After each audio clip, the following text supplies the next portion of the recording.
Hi and welcome back to Full Time, the weekly show brought to you by Polymarket. I am here with my good friend Matthew today. How are you doing, Matthew? Hello guys, I'm doing all right. We were meant to be joined by Thierry and Brads as well. Unfortunately, due to train situations, the boys haven't arrived. So that's London for you. Yeah, that is London for you. Yeah, tube strikes. So it's myself and Matthew discussing Premier League title race, Lamine Yamal's injury, Ballon d'Or race, bit about the World Cup, bit of a preview because there's some talking points there, and even just some early thoughts about the Champions League fixtures next week because those semi-final ties will be incredible. And we'll start with Arsenal City. That obviously happened at the weekend. Massive in the title race. City also won last night against Burnley 1-0, which takes them to first. And let me read you out this. 33 matches played for City, 21 wins, 7 draws, 5 losses. Exactly the same as Arsenal. So both are technically tied at the top with 70 points. But Manchester City are above them, not on goal difference, Matthew, because they both have plus 37, but because they've scored more goals with 66 compared to Arsenal's 63. But do you know what else is even more interesting? There's a 3-goal difference in the sense that City have scored 3 more goals than Arsenal. But Arsenal have conceded 3 less. 3 less. So that's pretty interesting. Mental. That's pretty symmetrical, actually. Yeah. But City are currently first in the Premier League. The first time they've been first since August. They've only spent 6 days at the top of the table this year. And they're back. They're back when it matters most. What did you think about that game at the weekend? Obviously, it was the big decider in the title race. And Arsenal, they could have shown up and played a bit better. But in the recent form that they've had, I was sort of expecting City to take the lead there. It was at home, not at the Etihad. It was at the Etihad, yeah. Yeah, as well. And City have been in good form recently. And Pep Guardiola, he showed again his tactical masterclass, and his apprentice, he couldn't get the better of him this time. Well, that's the thing. Pep's done it again. And He's done it again. Always does it when it's crunch time in the season. It seems like City never struggle. They always kick on, whereas Arsenal always do struggle. And I want to read out a stat to you, right, that I didn't even know was real. Okay, so brace yourself for this. So since December 20th, 2019, which was when Arteta was appointed as Arsenal in 2019? 2019. Wow, it seems so long so far. So he took over from Emery in 2019. Yeah. They spent at the top of the Premier League. Arsenal, 539 days spent. Manchester City, do you know how many they spent at the top? Since Arteta was... Since 2019. How many days have Arsenal... Arsenal have been at the top of the table for 539 days. I presume less because... It is they less. have bottled and City a few times the league. You're right. Now they might do it again. Arsenal have spent 539 days at the top of the Premier League table since Arteta was appointed. City. Wait, can I guess a number? Go on, shoot a number. 200? Nah, bro. More. 453. 400. Okay. 453. It wasn't as bad as I thought.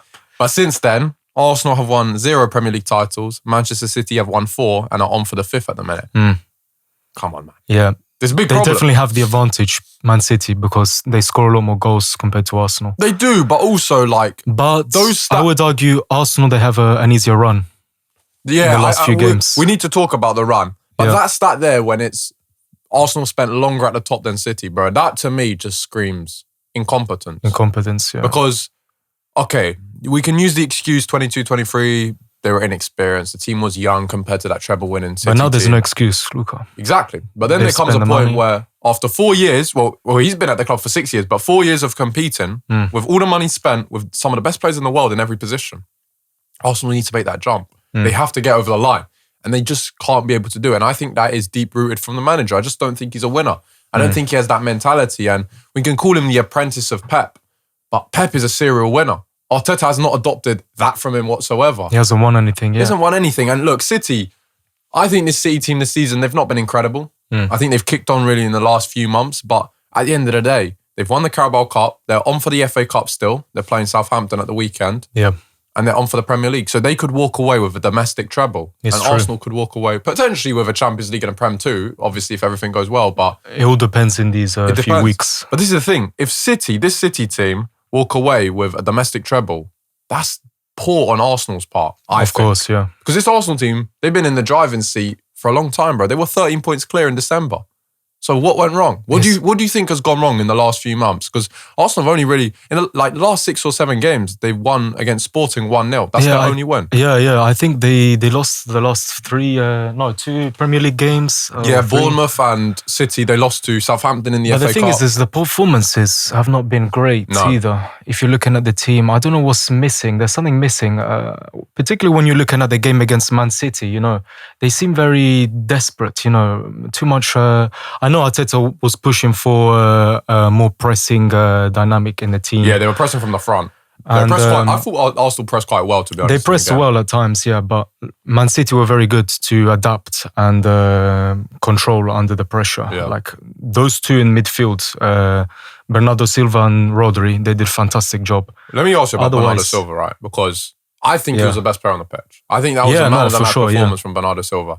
And Bernardo Silva is a player that's so underrated in general. I don't think he's really gotten the respect he deserves over the years. He will get the respect when he leaves this season, I think. Yeah, that's the thing. I think because his contract expires this summer, he will be leaving. He's announced that. The club has announced that. Which also was announced at a very good time in between the Arsenal game, which really gave the fans and the players, in my opinion, a bigger push and a bigger sort of, let's say, determination and drive to win that game, right? But Bernardo Silva, where would you rank him in terms of signings for Pep over the years for City? Oh, he's definitely been one of his best players. Would you say he's been a top 5 signing? Yeah, of course. In the Pep you just era? look at this game the other day, You can talk about how many positions he's played in. He's so versatile as a player. And Pep has utilized this player so well over his career. Like, you can play anywhere, even in a midfield, central midfield, on the wing. Yeah.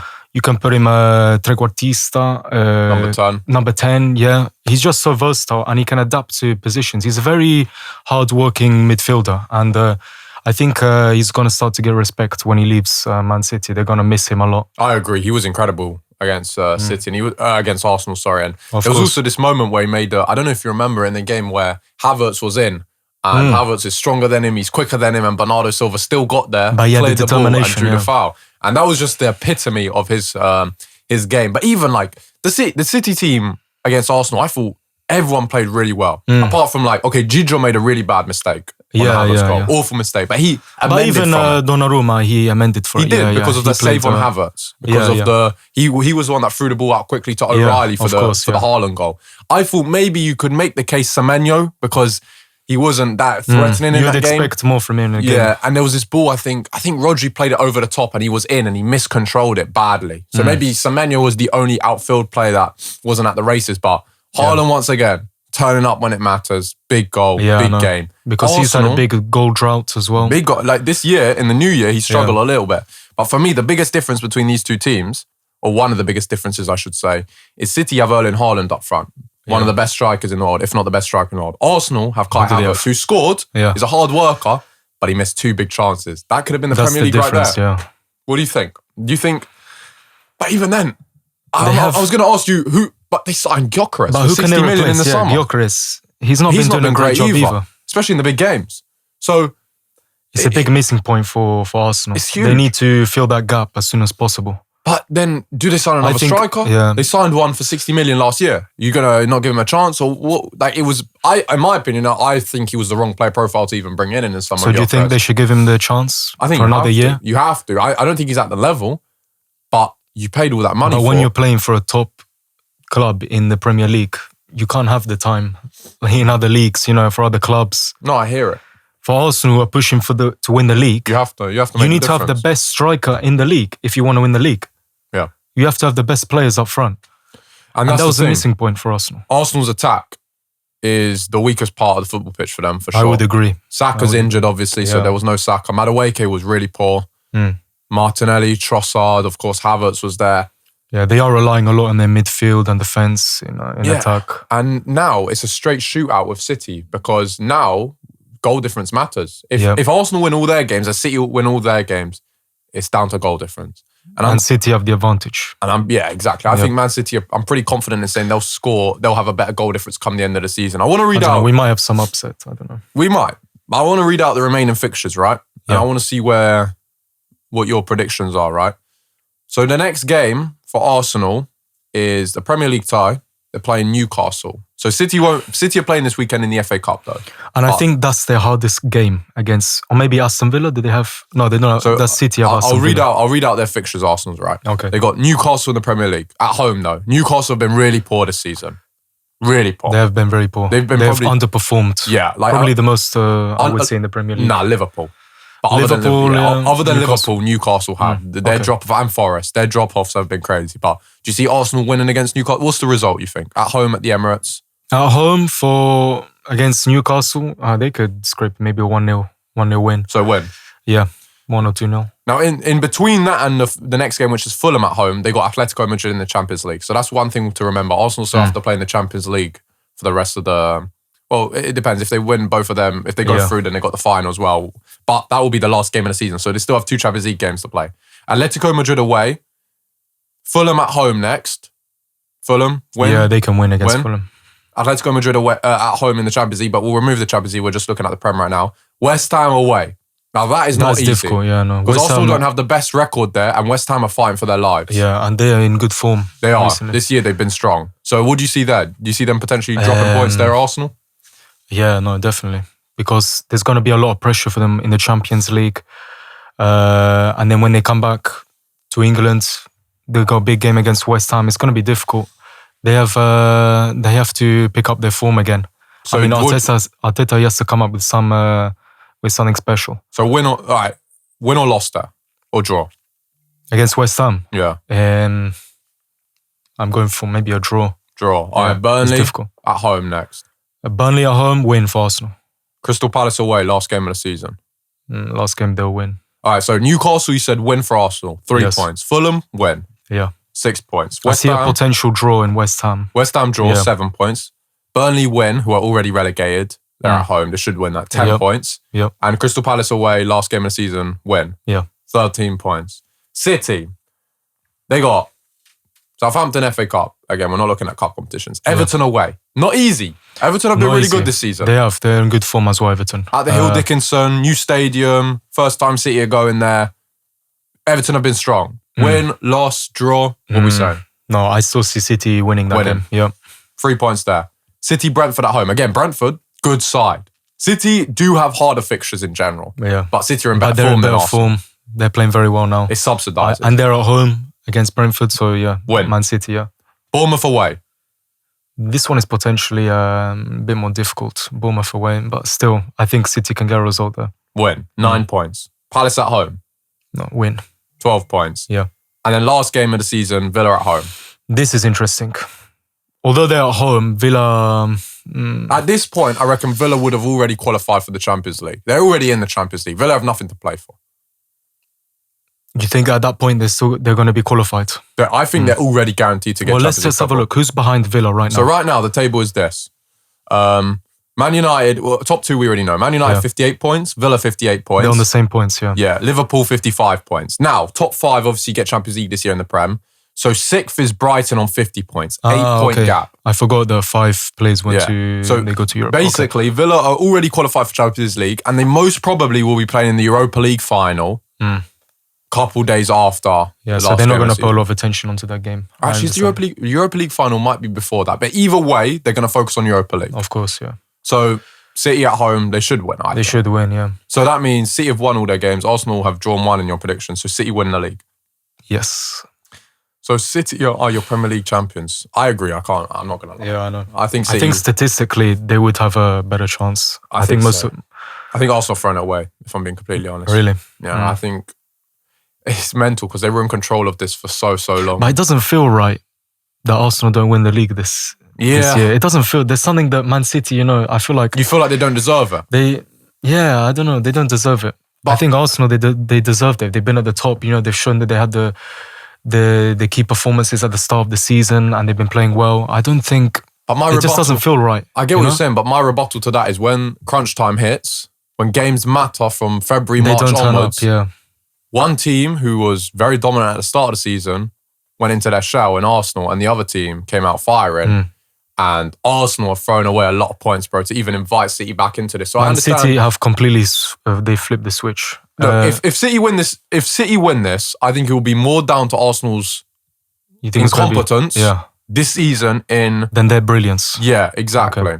Then City's brilliance. Especially this season, because I look at the City teams over the years. When City were winning, I don't know, by 99 points compared to Liverpool's 98. Liverpool were really good. Well, dominant. They were pushing for the 100 points. Exactly. You know? But they were this unlucky. season they've been a bit inconsistent. That's the thing. There's but a that's big the drop difference. off. The players.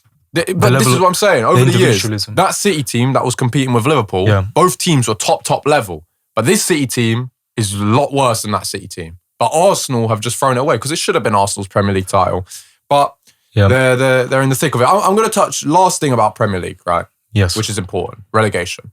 Tottenham are in there at the minute. 31 points. So Wolves, Burnley, they're down. Tottenham are in there with 31 points. They draw at the weekend.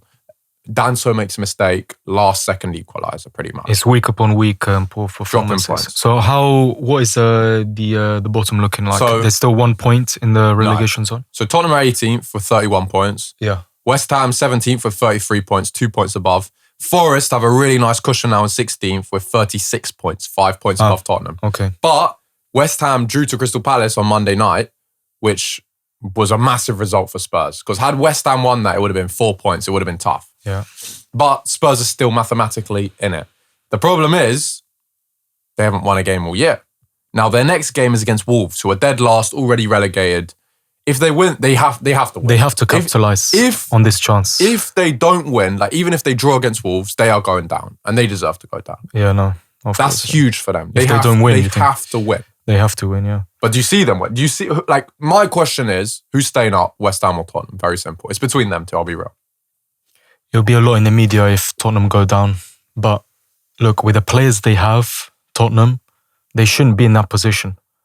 I know they've had so many managers come in and change in the system. Like, you look at them play and you say, look, there's no organisation, there's no style of play.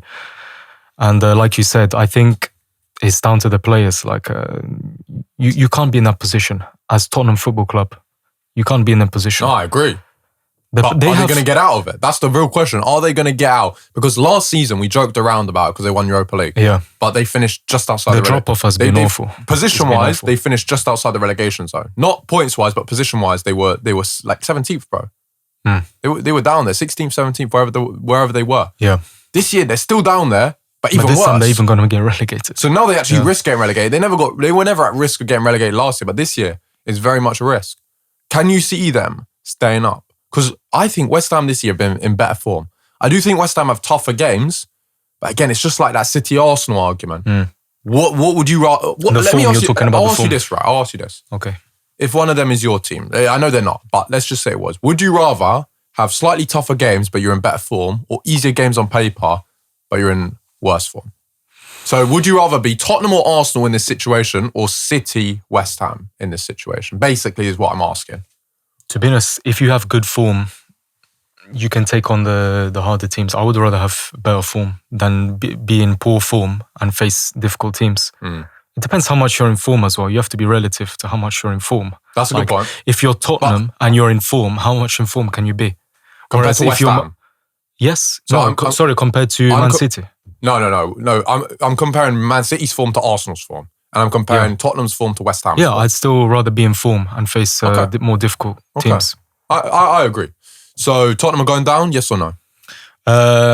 If I had to say now, yes, I think they're going down. West Ham, they're outperforming them currently. I agree as well. Talking points this weekend, FA Cup returns, City, Southampton. Should be a pretty comfortable win for City, I think. Yeah, of course. I honestly think the FA Cup is City. City will easily win the FA Cup. Yeah. Because who else is there's Chelsea. And talking point on Chelsea, they sacked Liam Rosenior literally yesterday. Only here for 4 months. He had I believe a 6-year deal until 2032. 6-year contract. That is unbelievable. And 6-year contracts they're giving out now. That's crazy. But this is another thing with Chelsea, right? Their management, and I'm talking about their board, is incompetent. The way that they spend money on players, the way that they change managers, the way that they just want yes men to answer pretty much blindly and agree with everything they say. I can't imagine how much money's been flooding out. This is like a serious situation for Chelsea. And I want to read out where they are in the league at the minute because...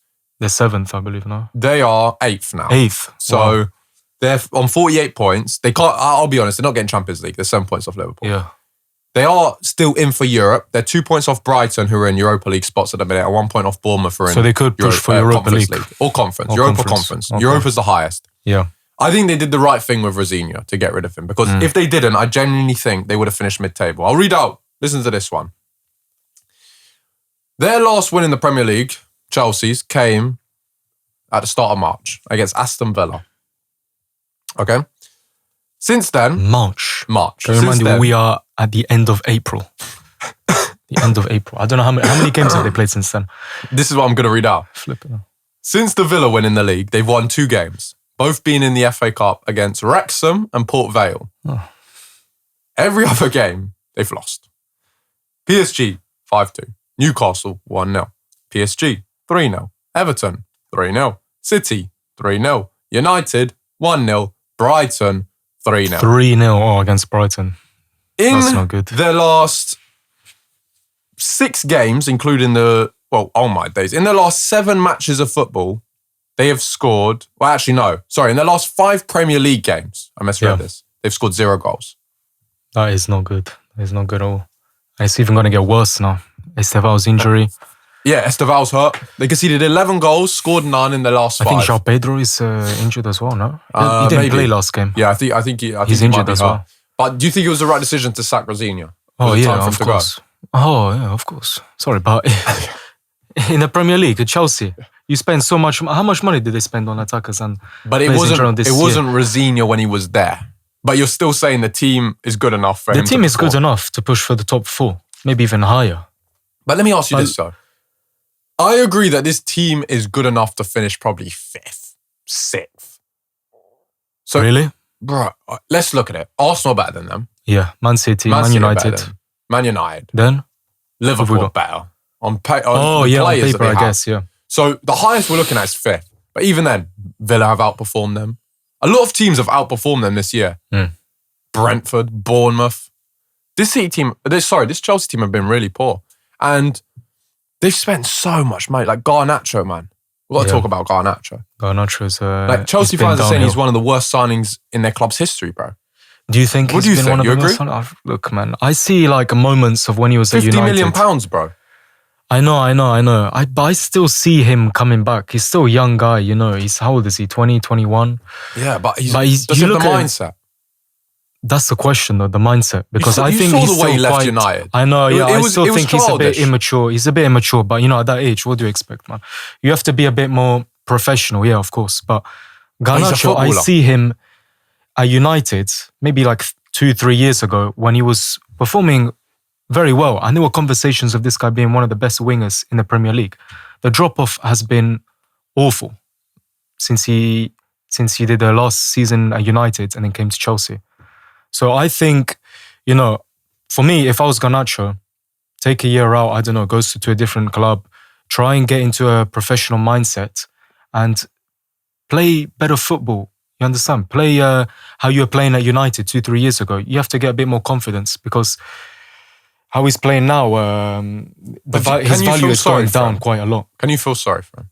With the way he left United, his attitude... Look, man, his ego. Yeah, I know what he did. It was very disrespectful. You can't feel sorry for him. It was it was definitely on him and the way he acted, and it was a bit childish, obviously. But it's all down to him. He's so young. He still has time to turn it around. That's what I would do. Of course he does. But I think his time at Chelsea is over. Yeah, no, it's over at Chelsea. I think they should get rid of him as soon as possible because the value is going to go down and down and down. His value is already down. It is, yeah. Realistically, I don't think anyone in the Premier League is really going to touch him. I think, like you said, probably abroad. Italy, Spain, I'll take him at Napoli. Come to Napoli, Garnacho. Would you take him at Napoli? I would take him, yeah. You think I'll be honest with you, Alisson Santos is better than Garnacho. Yeah, but look on the other winger, on the other side. So you're going to play him on the right over David Neres? Neres is better. No, we could have him as a backup, or how many injuries we've had Luca. So a backup. Let's talk about why don't we talk? But this is the thing. I don't want to bring on to Napoli, right? Because Politano is going to finish soon. No, but he's going to leave. But here's my thing, bro. Chelsea spent £50 million on Garnacho. But how much can they sell him for? This is the thing. Chelsea spent £50 million on Garnacho, like you just said a second ago. He's a poor investment. But listen, you said that he was one of the best wingers in the Premier League, in your opinion, at one point. No, I didn't say he was one. He was one of the best. He was. So listen, this is the trajectory. Yeah. Came to United young, burst into the first team, looked like a good kid, humble, Yeah. He was playing football, playing good football. He was energetic, you know. He was. He was everything people wanted. United fans had a chant for him. They copied the Ronaldo chant for him. Yeah. He throws it all away. He throws his toys out the pram. He goes to Chelsea for £50 million. And now we've established that his time's over at Chelsea. No one in the Prem will really touch him. You said you'd take him at Napoli, but he's not even good enough to start for Napoli. Do you see the drop-off? This is what I'm trying to... This is how I'm painting it. He's got talent, Luca. No denying it. He's got talent. But you know how many players had talent and they threw it away? Ravel Morrison. This is the problem. Ben You can't do the same Adel mistake. Taarabt. You know how many we can name of failed wonder kids, bro? It's always been like that in football. Yeah. I think with Garnacho, unless he shifts his mindset, he's finished. And I can't even what do you feel reckon? for him. What do you recommend him to do? Stay humble. Yeah. Go abroad. Work hard. So go Focus on abroad, football. yeah? Okay. That's what I would say. I think right now It's going to be Can't play in interesting the to see Prem. what he's going to do. Yeah, I don't think he's going to stay in the Premier League for too long. All right, so, but you think Chelsea, with the new manager, of course, I think an interim's coming in. Do you think they'll beat Leeds to go to the FA Cup final? But Leeds are in good form as well. They are in good form as well, yeah. I think they beat United, they drew the other night. Basically confirmed they're staying in the Premier League, which is huge for them because at the start of the season, a lot of people wrote them off. For them at the start of the season. A lot of people. Yeah. But yeah, I think maybe Chelsea can turn it around with a new interim manager. I don't know. Manager bounce. Will they make it to bounce? Can FA they do Cup? the same Anything thing can as happen, Manchester United with Carrick? I don't know. Maybe they can play better under a different manager. We'll have to see. But they should be winning against Leeds, yeah. So you're seeing a City-Chelsea final?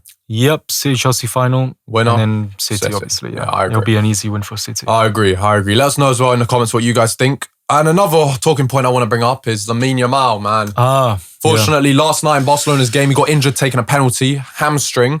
But fortunately as well, though, unfortunately, fortunately, a bit oxymoronic, but this morning he was confirmed that he is out until the end of the season for Barcelona, which isn't great for them, but they pretty much have the league wrapped up. Yeah. But he will be back. He will be back for the World Cup, which is the main thing. Yes, that's the important thing. That is because the important that thing. is what is going to determine whether he is still in the rounds for Ballon d'Or. Yes, the Ballon d'Or, which is something that Lamine wants to win. He wants but to also, win the this World year. Cup is something that Spain very much can win. And with Lamine, they can. If they didn't have They Lamine and he definitely was have a out for better all of chance it. with Well, of course. Yamal, I think if Yamal was injured for the whole World Cup, I don't think Spain win it. I don't think they have a chance of winning it. You don't think they're competent to I win think they're a without good Yamal? team without Yamal, but they're not World Cup winning worthy. You need your best player. If you're missing the best player in the world, you're going to struggle. But this is the thing, right, with Lamine. I think he's been overworked this year, and I put part of that blame, actually quite a bit of it, to Flick. I think Flick should have rotated him more. I think they have talent as well in that position to rest Lamine, especially now. The league is done. Yeah, you think he overused him a bit too much? I think he did. Even like, I look at the I think it was, I don't know if they played Espanyol, the one before the Atleti second leg.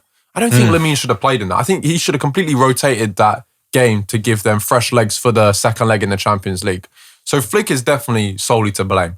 But I think another problem is... It's the football system, isn't it? There's too many games. It's too many games, yeah. I think players... Look, as a football fan, we love seeing games every 3 days. Of course, brilliant, right? We, from a selfish point of view, I love watching But at the end of the day, they're human beings. They're humans. They're human and beings. they're athletes. They're athletes. They can't overwork the bodies. That's Some the thing. players, they're playing more than 70 games a year. Can you believe how many games they... I saw that That's stat. an average recovery of about 4 days recovery time per week. I think I was watching this short form piece of content the other day, right? And I think a guy said that an athlete can realistically, a footballer especially, can realistically play 60 games a season. Declan Rice, I think, has already played 60 and the World Cup still hasn't started. Oh, there you go. And there's still however many games left in the season. So when you're overworking these players, of course they're going to have major injuries. There's a clear there's a clear link between amount of games played and major injuries. The correlation is very prominent. But do you see it changing? I don't. This problem. I don't, because You think they're gonna reduce the amount of games? I look at realistically. FIFA, they don't care. They don't. You look at them. I was reading the other day. They want to change the qualifying process for the Euros to have more games so that they can make more money. Why? Why change the qualifying process for the Euros? Why add the Nations League? Why have more games to qualify It's all economic the World Cup? factors. Of course, to make money. because they want to make more money. They want to sell more tickets, sell more merchandise. It's from their perspective, they don't care. They just see them as puppets, the footballers, to make them money. And I know footballers, people use the argument, well, they're on like 200, 300 grand a week. First of all, that's top level footballers. Yeah. But second of all, that doesn't justify the amount of games that they have to play. Do you know what I mean? Yeah, it should be balanced. It should be should a be, reasonable amount of games 'Cause- per week. I don't think... Because the more games that they play, the more it affects their body in a negative way, which means that the less amount of football that they can play in their career. More injuries, and then you see players not reaching their potential. No, and they tail off. And I use Pedri as an example. In 2021, I don't know if you remember, there's this famous picture of Pedri. Oh, right? Yeah, I saw. Who looks shattered. In the Olympics. He played every competition. And up until that point, he had never been injured. And since then, he's had recurring issues, recurrent injuries. And I fear that Lamine, if he's not careful, can have the same problems. And hamstring problems are bad, bro. Yeah. Michael Owen, his career was destroyed with hamstring problems. And I know they're not the same player profile. Lamine also is more technical and he's a different position, doesn't rely solely on his explosiveness like Owen did. Yeah. But Saka's a good example. Since Saka's surgery on his hamstring, he has struggred.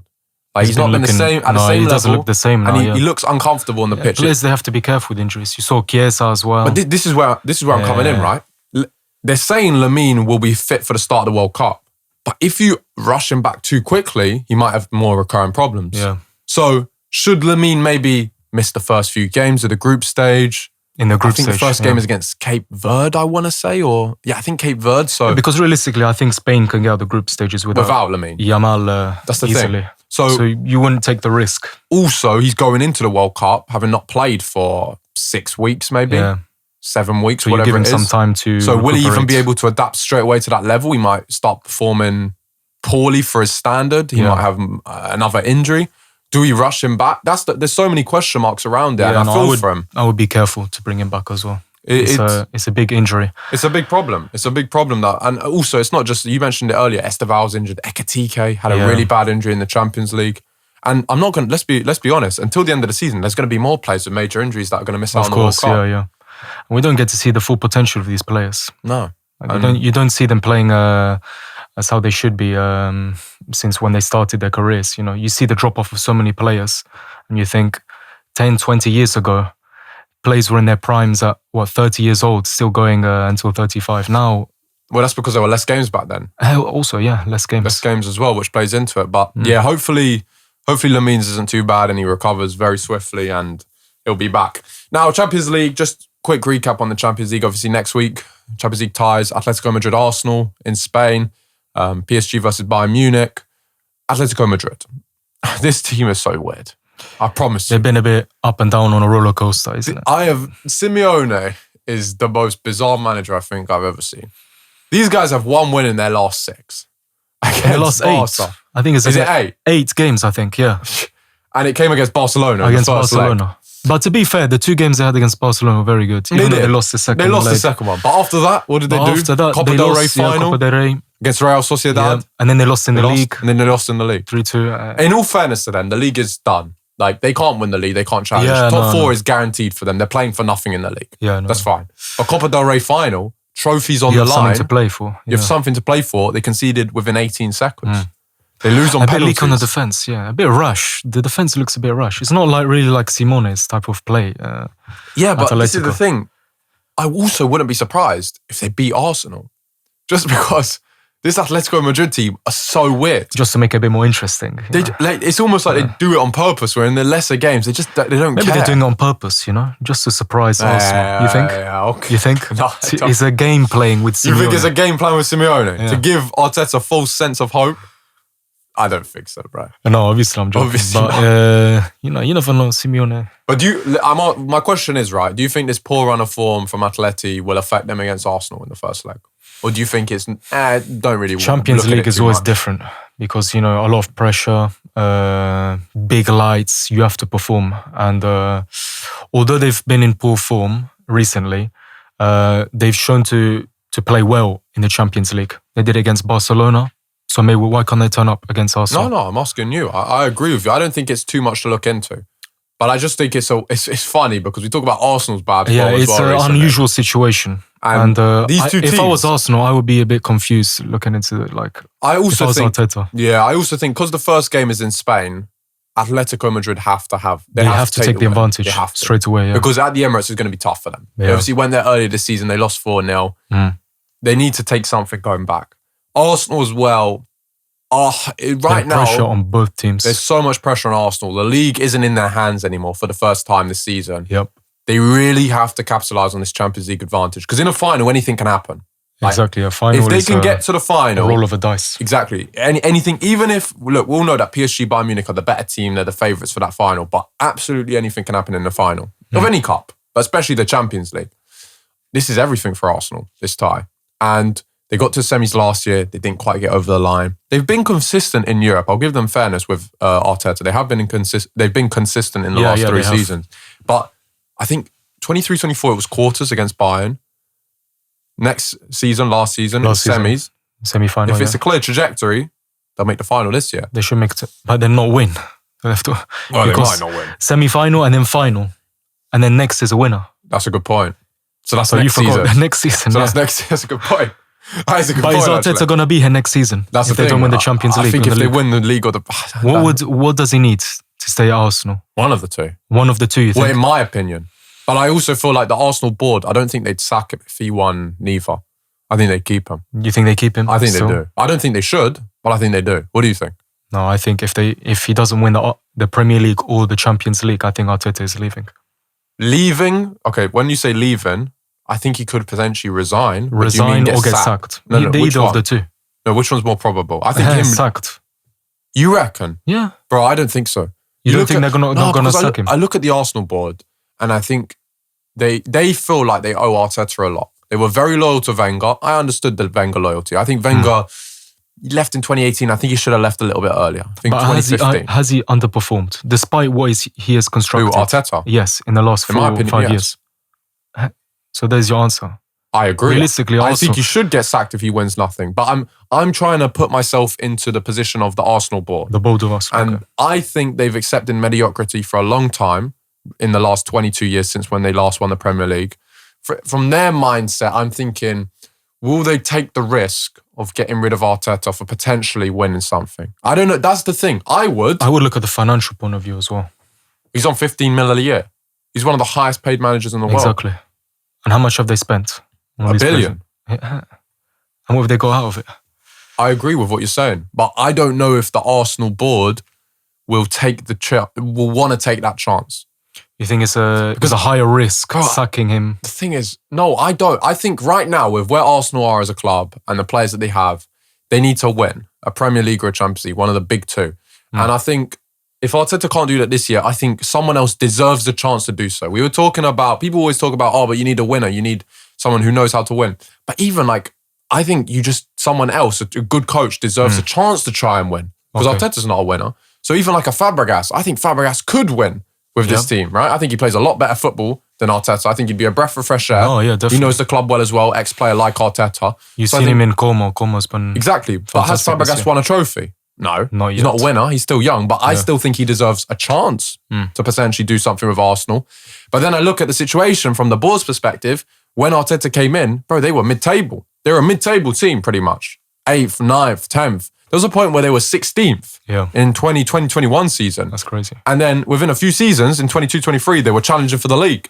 So in my eyes, I'm thinking... There is a point where he has constructed them to be at the top of the table. He is definitely, as much as I dislike Arteta, he has definitely played a part in that, 100%. But I just don't think he's the right man to take them over the line to lift silverware, big silverware. Okay. Well, that's the difference. But I don't know if the board will see that as Yeah. it is. The other game, obviously, PSG Bayern, we spoke about that last week. I'm just looking forward to the game, to be honest, man.